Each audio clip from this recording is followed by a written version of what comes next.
SIR এর enumeration form already তো বিলি হওয়া শুরু হয়ে গেছে। আপনারা হয়তো সবাই জানেন অলরেডি কীভাবে এমুনারেশন ফর্মটা ফিল আপ করতে হবে। তো আমি আমার তরফ থেকে একটুখানি আপনাদেরকে বুঝিয়ে দেওয়ার চেষ্টা করব কিভাবে ফর্মটা ফিল আপ করতে হবে। আমি একটা ডেমো ফর্ম আপনাদেরকে দেখাচ্ছি। এই হলো ডেমো ফর্ম। এখানে এই যে প্রথম বক্সটা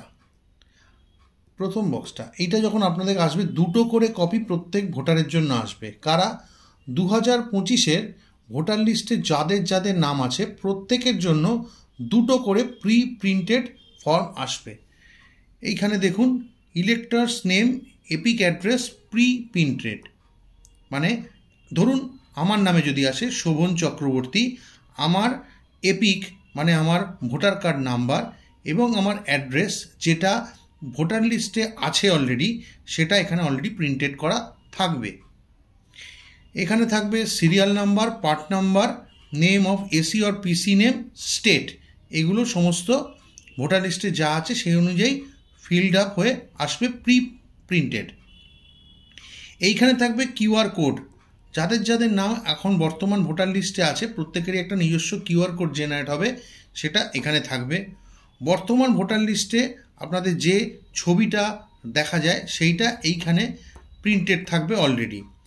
এইখানে আপনাকে নতুন একটি পাসপোর্ট সাইজের একটা একদমই কারেন্ট ফটো দিতে হবে।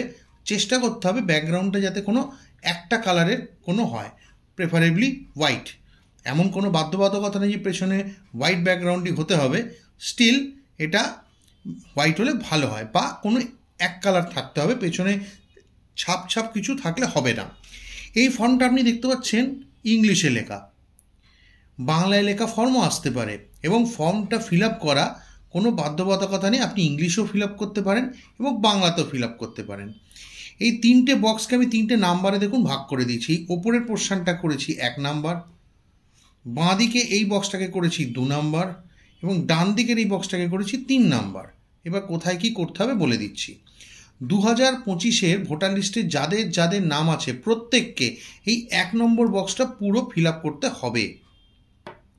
প্রথমে ওপরে থাকছে ডেট অফ বার্থ, আপনার ডেট অফ বার্থ যেটা ভোটার লিস্টে আছে বা ভোটার কার্ডে এপিক কার্ডে আছে, ডেট, মান্থ, ইয়ার, এই ফরম্যাটে। এর পরের বক্সে থাকছে আধার নাম্বার, যদিও ব্র্যাকেটে বলা আছে অপশনাল, কিন্তু আমি সাজেস্ট করব আধার নাম্বারটা দিয়ে দিতে, কারণ এখন যেহেতু আধার নাম্বারের সাথে সমস্ত কিছু আপনার ডকুমেন্ট ম্যাপড রয়েছে এবং কানেক্টেড রয়েছে, ওদের এটা ম্যাপিং করতে হয়তো সুবিধা হতে পারে, ওই জন্য আধার নাম্বারটা দিয়ে দেওয়াটা আমার মতে বাঞ্ছনীয়। তারপর থাকবে মোবাইল নাম্বার, ওই যখন সময় যে মোবাইল নাম্বার আপনার ভোটার লিস্টের ওখানে দেওয়া আছে সেটাও আপনি দিতে পারেন, বা আপনার এখন যে বর্তমান মোবাইল নাম্বার সেইটা আপনি দেবেন।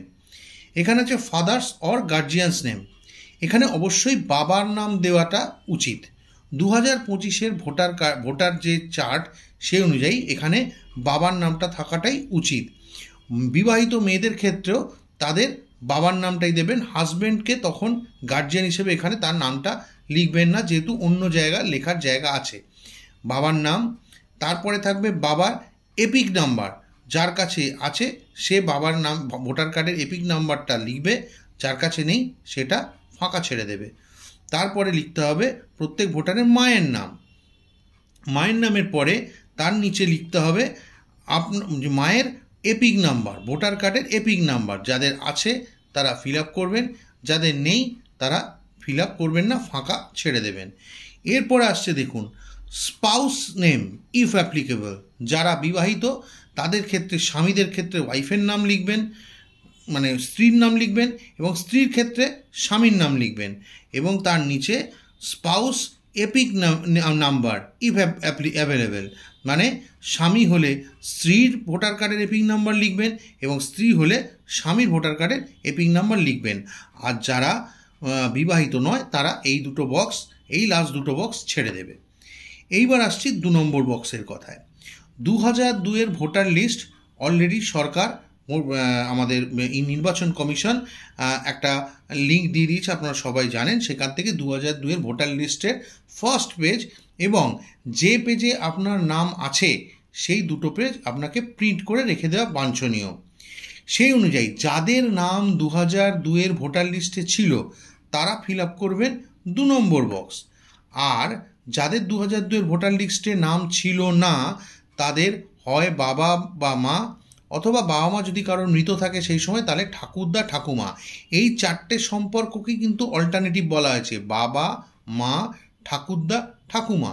এর বাইরে কোনো সম্পর্ক কিন্তু এখানে অ্যাড করা হয়নি, তাদের ডিটেলসটা এইখানে লিখতে হবে।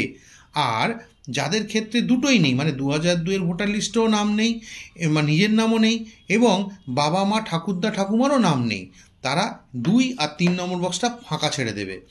যাদের 2 নম্বর, মানে যাদের 2002-এর ভোটার লিস্টে নাম আছে তারা শুধুমাত্র 2 নম্বর বক্স ফিল আপ করবে এবং 3 নম্বর বক্সটা তারা ছেড়ে দেবেন। আর যাদের 2002-এর ভোটার লিস্টে নাম নেই, বাবা মা ঠাকুরদা ঠাকুমার ডিটেলস এখানে দিচ্ছেন, তারা 2 নম্বর বক্সটা ফাঁকা ছেড়ে দেবেন। এখানে কি লিখতে হবে? ইলেক্টর নেম, মানে 2002-এর ভোটার লিস্টে আপনার নাম যেটা থাকবে, যদি কোনো ভুল থাকে 2002-এর ভোটার লিস্টে, ভুলটাই কিন্তু এখানে ফিল আপ করবেন, কোনো সঠিক করবেন না, তাহলে কিন্তু ম্যাপিংয়ে অসুবিধা হবে। আপনার যে নাম ওখানে যে বানান ছিল, যদি ভুল বানান হয় ভুল বানান, ঠিক বানান হলে ঠিক বানান, সেরকমভাবে এখানে নামটা দেবেন। Epic number if available, voter card নাম্বারটা সেই সময় ভোটার লিস্টে অনেকের লেখা আছে, অনেকের ক্ষেত্রে নেই। আমার ক্ষেত্রে যেমন 2002-এর ভোটার লিস্টে এপিক নাম্বার লেখা আছে, কিন্তু আমার ওয়াইফের ক্ষেত্রে লেখা নেই। যার লেখা নেই সে এখানটা ফাঁকা ছেড়ে দেবে, যার লেখা ছিল সে এখানে ভোটার কার্ডটা নাম্বারটা, এপিক নাম্বারটা এখানে ফিল আপ করে দেবেন। তারপর আছে রিলেটিভস নেম, মানে ওই 2002-এর ভোটার লিস্টে প্রত্যেকেরই নামের পাশে একটা কলাম ছিল, জেনারেলি ওখানে বাবার নামটাই ছিল, সেই তার যে নামটা ওখানে যে স্পেলিংয়ে ছিল বা যে বানান ছিল সেটাই এখানে লিখতে হবে নামটা।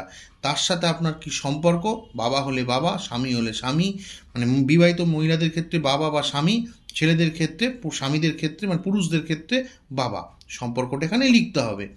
2002-এর যে ওই আপনি প্রিন্ট আউট নিয়েছেন সেই অনুযায়ী ওখানে ডিস্ট্রিক্ট যেটা ছিল, কারণ কিছু কিছু জায়গায় 2002-এর পরে ডিস্ট্রিক্ট কিন্তু ভেঙে গেছে, যেমন দিনাজপুর, এরকম কিছু কিছু ডিস্ট্রিক্ট কিন্তু 2002-এর পরে ভেঙে গেছে। তো যে ডিস্ট্রিক্টের নাম ওখানে ছিল সেই ডিস্ট্রিক্টের নাম এখানে লিখতে হবে।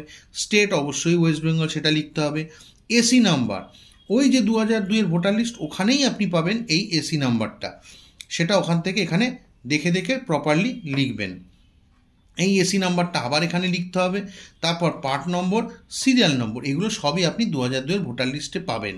তো এটা আপনাকে আপনার নাম থাকলে ফিল আপ করতে হবে। আপনার নাম যদি না থাকে তাহলে বাবা মা ঠাকুরদা বা ঠাকুমা যার নাম আপনি পাবেন 2002-এ, তাদের কোনো একজনের এইখানে তার নামটা লিখতে হবে। যদি ভুল বানান থাকে তো ভুল বানানেই।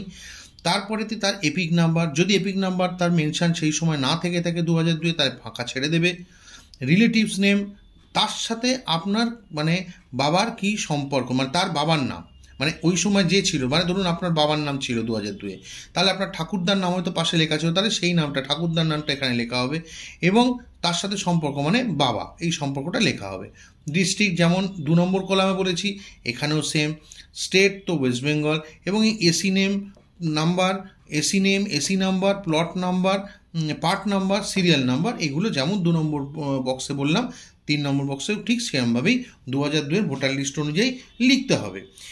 আমার ক্ষেত্রে আমি একটা সাজেশন আপনাদের দেব, যখন আপনাদের এই ফর্মটা বিএলও সাহেব বাড়িতে এসে দিয়ে যাবেন, তারা কিন্তু হাতে কয়েকদিন টাইম দেবেন। তারা হয় আপনাকে ডেট বলে দেবে কোন দিন এসে তারা বাড়িতে এসে নিয়ে যাবে, অথবা কোনো জায়গায় হয়তো আপনাকে জমা দেওয়ার কথা তারা বলতে পারে। তো হাতে যে কটা দিন সময় থাকবে, পারলে এই ফর্ম, যেহেতু 2টো করেই ফর্ম প্রত্যেকের জন্য বরাদ্দ, এক্সট্রা আর ফর্ম পাওয়া যাবে না, আমার সাজেশন হবে 1 কপি করে আপনারা জেরক্স করবেন, করে জেরক্সটাকে ফিল আপ করবেন, রাফলি প্র্যাকটিস করে নেবেন, নিয়ে তারপর মেন ফর্মটা ফিল আপ করবেন। ফিল আপ হয়ে গেলে এইখানে আপনার সই, চেষ্টা করবেন আপনার ফুল সিগনেচার, যেটা ব্যাংকে ইউজ হয়, যেটা আপনার ফুল সিগনেচার সেইটা, এবং ডেট লিখে দেওয়া। এবং আপনি যখন জমা দেবেন, একটা কপি বিএলও সাহেব ওরা ইলেকশন কমিশন থেকে নিয়ে চলে যাবে, এবং একটা আপনাকে রিসিভ কপি দেবে। এইখানে কিন্তু বিএলও সাহেবের সিগনেচার, তার ফোন নাম্বার, তার ব্যাচ নাম্বারটা নিচে এখানে লিখে নেওয়ার চেষ্টা করবেন, কারণ বাই এনি চান্স যদি কোনো ভুলবশত আপনার নামটা নতুন যে ভোটার লিস্ট যেটা বেরোবে এনুমারেশনের পর যদি না থাকে, তখন এই যদি আপনাকে চ্যালেঞ্জ করতে হয় তখন এই বিএলও সাহেবের নাম, ব্যাচ নাম্বার এবং ফোন মানে কোন পোস্ট আছে এই ব্যাপারগুলো আপনাকে কিন্তু দরকার পড়তে পারে। এবং অবশ্যই ওনার আই কার্ডের সাথে আপনারা একবার দেখে নেবেন। তো এই ডকুমেন্টের সাথে জেনারেলি কোনো ডকুমেন্ট জমা করার কথা বলা হয়নি, কিন্তু হয়তো যারা নিতে আসবেন তারা এর সাথে আপনার ওই 2002-এর ভোটার লিস্টের ফার্স্ট পেজ এবং যে পেজে আপনার নাম আছে এই দুটো পেজের কিন্তু প্রিন্ট কপি তারা চাইতে পারে। তার জন্য একটি করে প্রিন্ট কপি আপনারা প্রত্যেকের নামের রেডি রাখবেন। তো এসআইআরের যেটা এনুমারেশন ফর্ম বেরোচ্ছে সেটা এইভাবেই ফিল আপ করতে হবে। আশা করি আপনারা বুঝতে পেরেছেন। ধন্যবাদ।